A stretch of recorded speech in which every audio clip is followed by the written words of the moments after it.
मनसेकडून विधानसभा निवडणुकीसाठी 3 उमेदवारांची घोषणा करण्यात आली आहे। शिवडीमधून बाळा नांदगावकर, वरळीमधून संदीप देशपांडे यांना उमेदवारी जाहीर झाली, तर मनसेकडून पंढरपूरमध्ये दिलीप धोत्रे यांची उमेदवारी जाहीर करण्यात आली आहे। मनसेकडून 3 उमेदवारांची घोषणा। शिवडीतून बाळा नांदगावकर, वरळीतून संदीप देशपांडे तर पंढरपुरातून दिलीप धोत्रेंना तिकीट।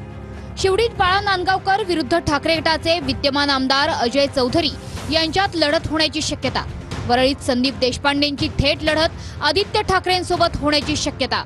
पंढरपुरात दिलीप धोत्रेंसमोर भाजपचे विद्यमान आमदार समाधान आवताडे यांचं आव्हान असण्याची शक्यता।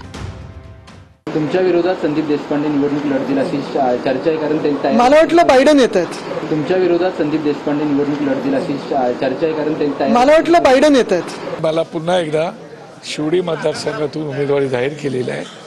मी खात्रीने सांगतो की शिवडी मतदारसंघातील लोक निश्चितपणे ह्यावेळेला राज ठाकरे साहेबांच्या उमेदवाराचा विचार करतील आणि विधानसभेमध्ये आपल्या हक्काचा माणूस, आपला माणूस म्हणून बाळा नांदगावकरला पाठवतील।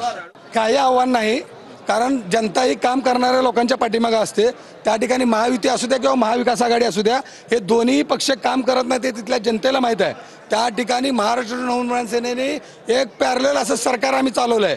त्यामुळे निश्चितपणे पंढरपूर शहर आणि तालुक्यातील तसेच मंगळवेढा तालुक्यातील सर्व जनता येणाऱ्या निवडणुकीमध्ये महाराष्ट्र नवनिर्माण सेनेच्या पाठीमागे राहील याची मला खात्री।